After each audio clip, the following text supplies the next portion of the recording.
Tonight, ICE out in force in major U.S. cities. President Trump's crackdown on illegal immigration ramping up.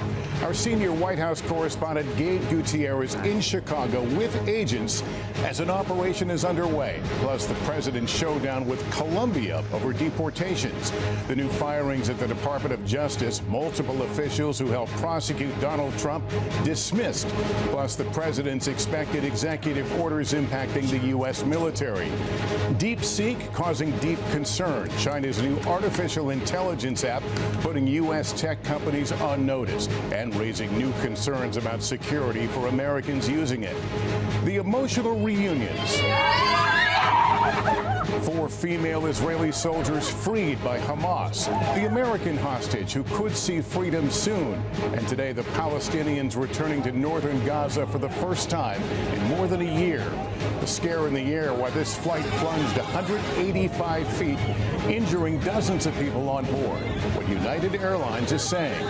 Is it working? The new details about New York City's congestion pricing. Drivers cringing at the cost, but is it going so well other major cities could soon join in? And the good news tonight for fans of women's soccer, the major milestone for an American superstar. Would you believe it? This is NBC Nightly News with Lester Holt. Good evening and welcome. The Trump administration tonight messaging it will not be deterred in its mass deportation effort. From a showdown with a strong ally over military deportation flights to very public apprehensions in cities across the country.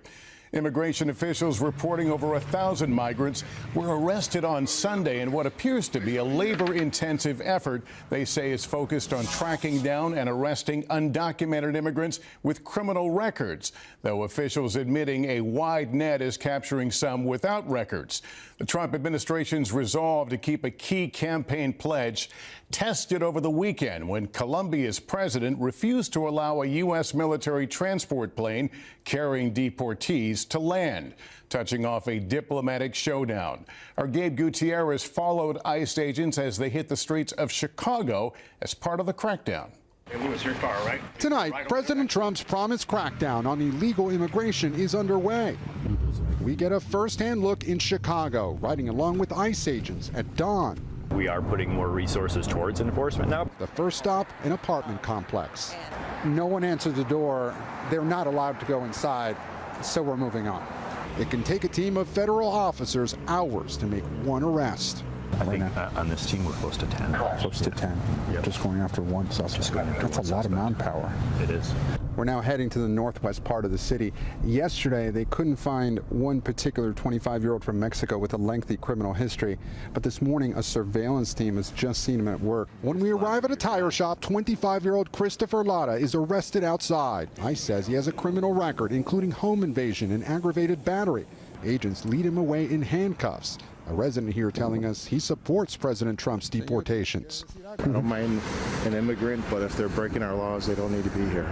A senior administration official tells NBC News ICE arrested nearly 1,200 undocumented immigrants on Sunday, some wanted for assault and armed robbery, but adding only about half had prior criminal records, in addition to being in the country illegally.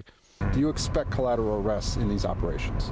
Yeah, I definitely expect it to happen. I mean, we have the laws on the books and our officers are out there. Overnight, the president's mass deportation plan leading to a showdown with Colombia after that country's president abruptly turned away 2 U.S. military aircraft with deportees, saying a migrant is not a criminal and should be treated with the dignity a human being deserves. Trump quickly threatening the country with a 25% tariff on all Colombian goods. The country's president backed down, according to the White House, agreeing to all of President Trump's terms, including the unrestricted acceptance of migrants.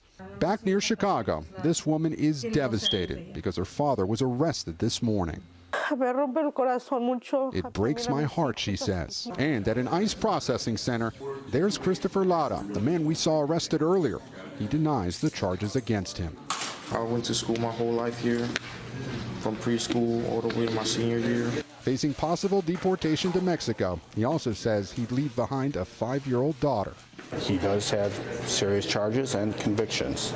So I understand he has a daughter, and that's unfortunate, but we still have a job to do, and we still have to follow the law. And Gabe, just moments ago, President Trump spoke about that showdown with Colombia. Yes, Lester, in a speech to House Republicans just now, he suggested that he'd continue to use that tariff threat to try and get countries to take back deportees from the U.S. If they don't, he says, they'll pay a very high economic price, Lester. All right, Gabe, thank you. And late today, multiple Department of Justice officials who prosecuted President Trump were fired by the new administration. Kelly O'Donnell has late details. Tonight from his Doral Golf Resort in Miami, a House Republican team meeting. In a single week, I've taken over 350 executive actions. As President Trump asserts his government makeover. I also signed an order to end the weaponization of our government against the American people. New tonight, a number of Department of Justice lawyers fired by the acting attorney general for playing a, quote, significant role in prosecuting President Trump. And new reaction after the president removed more than a dozen inspectors general, the independent watchdogs at agencies. While presidents hire and fire IGs, President Trump failed to provide required 30-day notification to Congress. Mike Ware is one of those dismissed. We're looking at what amounts to a threat to democracy, a threat to independent oversight. New policies for the Pentagon. According to a White House fact sheet, the orders would reinstate those who were dismissed for refusing the COVID vaccine with full back pay and benefits. Another touts restoring merit and abolishes any remnant of the diversity, equity, and inclusion bureaucracy. Citing military readiness, an order affecting transgender service members would prohibit males from using or sharing facilities designated for females, and ends use of identification-based pronouns. Also new, the White House released in black and white this official portrait of First Lady Melania Trump. Kelly, there's another headline tonight with President Trump's cabinet. That's right. The Senate easily confirmed Treasury Secretary Scott Bessent. More controversial figures have their confirmation hearings coming up this week, including Robert Kennedy, Kash Patel, and Tulsi Gabbard. Lester? Kelly O'Donnell, thank you. Now to a rough day for the markets, with NVIDIA losing nearly $600 billion in value, triggered by a major AI advancement in China that U.S. officials are already warning could be a threat to national security. Brian Chung is here. Brian, what do we know about this app? Lester, it's an AI chatbot called DeepSeek, and it's the #1 free app on Apple's App Store. Those in the AI space have been impressed by how well it stands up to its American competitors, but it's Wall Street that's shaken by how cheap its developers say they were able to train it. Just $5.6 million. Now, if true, that would be more efficient compared to how much it costs to train ChatGPT and Google's Gemini AI, which are made here in the U.S. Last big question for a lot of users. Will this have the same national security concerns that we saw with TikTok? Well, it could. DeepSeek's terms of use are governed by China, and it raises serious questions over censorship and guided answers. Now, DeepSeek says it collects users' keystrokes and stores information in Chinese servers, as some lawmakers on Capitol Hill have already expressed concern. And it's a good reminder, by the way, Lester, to never give your personal sensitive information to any AI software. All right, Brian, thank you very much. Almost 3 weeks after devastating wildfires destroyed homes in Southern California, shock has given way to frustration for many who just want to rebuild. Liz Kreutz is there. Tonight, as the shock of the Los Angeles fires wears off, for many, the daunting reality is settling in. Overwhelming. Yeah. And with that, mounting frustrations about the cleanup after the U.S. Army Corps of Engineers recently told residents it could take 18 months just to clear the debris before owners even begin to rebuild. That timeline leaving many families in limbo. It's not feasible. How are people going to live in that timeline? How do people's loss of use cover them when they're still paying their mortgages, when they're now paying rents on top of it? Tonight, the governor says he's cutting the red tape, announcing an executive order waiving permits for the California Coastal Commission. Still, questions remain about the rebuilding timeline, the source of a tense exchange between President Trump and Los Angeles Mayor Karen Bass during the president's visit to the Palisades burn area Friday. They want to go to work and they're not allowed to do it. And the most important thing is for people time. To be safe. They're safe. The mayor vowing to speed up the process. You have emergency powers just like I do, and I'm exercising my emergency powers. You have to exercise them also. I did exercise them. Because I looked, I mean, you have a very powerful emergency. And if individuals want to clear out their property, they can. But officials still saying it can take up to 10 days to clean out a single property with more than 15,000 destroyed. Everybody's desperate to get back onto their property. Palisades Community Council president hopes public pressure will speed up the process. If they make us jump through the hoops that we normally have to jump through to build a house, it's going to take a long time. And there's too many houses that need to be built. Liz Kreutz, NBC News, Los Angeles. In the Middle East, an American could be among 6 more hostages expected to be released by Hamas this week as thousands of Palestinians make their way back to Gaza. Raf Sanchez has late details. Tonight for Israel, hope and fear side by side. 4 female Israeli soldiers released from Hamas captivity over the weekend into the waiting arms of their parents after 477 days. And 6 more hostages slated to be freed this week, including Arbel Yehud, a civilian, and potentially American Keith Siegel. But also today, a painful reminder. Not every story will end happily. Israel says of the 26 hostages still waiting to be freed in this stage of the deal, 8 are already dead. And growing dread over the fate of the youngest hostages, Kafir and Ariel Bibas, along with their mother, Shiri. We spoke to the boys' aunt last week. What is it like to not know what happened to them? It's paralyzing. Not knowing is so hard that sometimes I just want to scream. Just tell me, even if it's the worst thing, I just want to know. And starting at dawn, Israel finally allowing displaced Palestinian families to return to northern Gaza. A river of humanity making its way back. We want to return, this girl says. Return to a Gaza city in ruins. The UN says 90% of houses are damaged or destroyed. But that won't stop the Akila family, who walked 10 miles to be here. The children tied securely together as they push into the surging crowd. The last leg of the long journey home. And President Trump's Middle East envoy Steve Witkoff is heading here to Israel on Wednesday. He also says he plans to head to Gaza. Lester? Raf Sanchez, thank you. And in Poland, dozens of Holocaust survivors returning to Auschwitz 80 years after liberation, honoring the roughly 6 million Jews and others murdered by the Nazis and their collaborators. Jesse Kirsch is there. The world may never see another moment like this. Eyewitnesses to genocide returning 8 decades after they were liberated. Eva Umlauf was too young to remember, but Nazi Germany's unspeakable horrors are embedded in her skin. She was tattooed before her 2nd birthday. You are just a number, but this number is not only on the skin. Death is deep. Auschwitz was Hitler's largest extermination camp, a place where roughly 1.1 million were killed. For the rest, their humanity was stripped away. Often you could see 2 people sleeping in just one of these beds on these very basic bunks. You could see 700 to 1,000 people crammed into one building.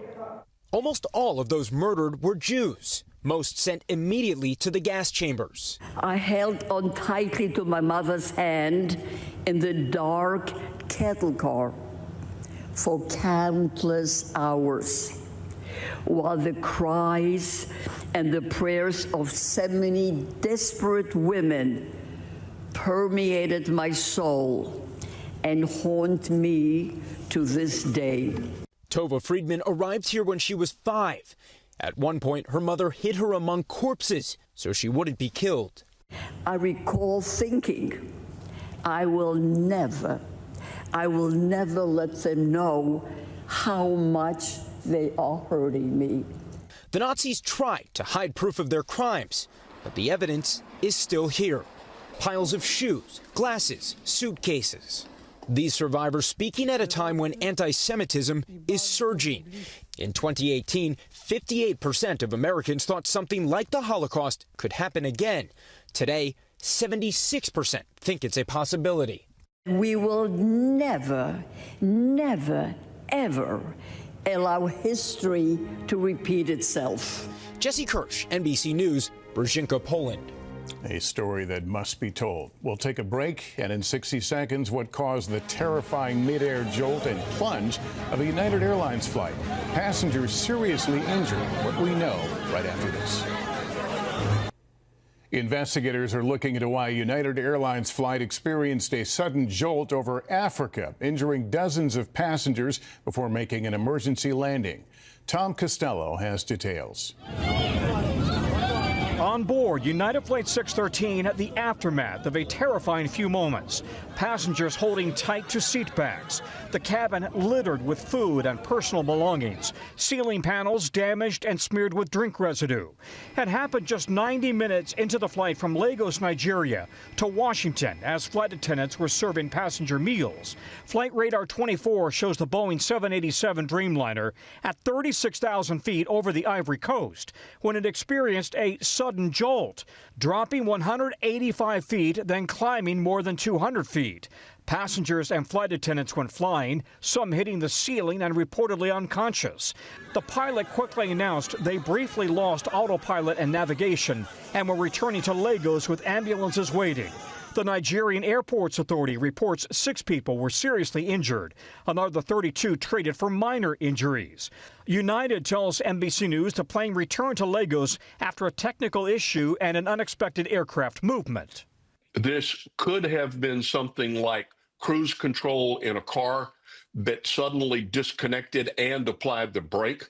It would provide quite a jolt. The NTSB says it's joined the investigation into what happened. Meanwhile, United says it paid for passenger hotels and meals back in Lagos before another plane could take passengers to D.C. The 787 involved remains grounded in Nigeria. Lester? All right, Tom, thank you. Up next, the surprising early results of New York's congestion pricing program. Will other American cities follow the lead? Here in New York, the initial results are in. The country's first congestion pricing plan, charging drivers for entering the most crowded part of the city, appears to have reduced traffic. Will other cities now follow? Here's Sam Brock. New York's notorious for its traffic, but on this Monday, a pleasant surprise. Traffic is way down, way down. After a congestion pricing plan revved up earlier this month, charging most drivers $9 to enter this section of Manhattan. People are saving 10, 20, 30, 40 minutes on their commutes getting in and out of the city. The city's transportation chair points to a before and after of this normally jammed road to get to Brooklyn around 6 p.m. and to improved morning commute times since the change. Drivers taking the tunnel from Queens into Manhattan saw a 15% drop between 7 and 10 a.m. And the 2 major tunnels connecting New Jersey to the city saw 17 and 48% drops. I kind of like how the traffic has reduced, but I think the prices are kind of insane. These are the toll readers. Aaron Gordon in Bloomberg News posted cameras at one corner before and after congestion pricing. They found no change in commercial or for-hire cars. Personal vehicles, though, did drop, but Gordon says it doesn't appear to disproportionately impact one income group or another. There wasn't much of a change at all, either in the share of expensive cars or in the share of, median cars or in the share of cheaper cars. The city says this plan has cut traffic accidents in half, so the streets are safer. The question is, how adaptable is this plan to other major U.S. metros? We're hearing from cities all over the country about how we did it. We have much greater density than any other place in the United States, but we have a great transit system. While no 2 cities are the same, a possible springboard for an issue that affects millions every day. Sam Brock, NBC News, New York. When we come back, there's good news tonight about a Team USA women's soccer player's $1 million moves. Finally, there's good news tonight about hard work really paying off and another barrier shattered in women's sports. Here's Steve Patterson. It's a moment that's more than a new player being introduced to fans for the first time. This is a moment history was made. Defended by Girma. Naomi Girma becoming the first ever $1 million women's soccer player. Great ball in. By taking her talents across the pond to play for the storied Chelsea Football Club, a milestone reached in men's soccer decades ago. Girma calling the move an easy choice. I didn't know this would be possible for me, and I'm just so grateful to have this opportunity. She's been a dominant force in U.S. soccer, spending the last 2 years in the National Women's Soccer League. and leading the U.S. Olympic team to gold medal glory in Paris. Girma's coach calling her the best defender I've ever seen. She started playing soccer at a club in San Jose created by her dad, an Ethiopian immigrant who saw the sport as a way to bring their community together. We caught up with Girma last year before the Olympics. She brought us to her favorite Ethiopian restaurant and reflected on the type of player she hopes to be. I would just want to be someone who left their mark, I would hope, in a positive way and helped people feel included, felt like they belonged in the soccer world and, in sports in general. Today, Chelsea posting a letter Girma wrote to her future self. Keep challenging yourself, it says. Keep holding yourself to a high standard. And most importantly, make sure you enjoy it all. As you know, that's when we produce our best. Steve Patterson, NBC News. And that is Nightly News for this Monday. Thank you for watching. I'm Lester Holt. Please take care of yourself and each other. Good night.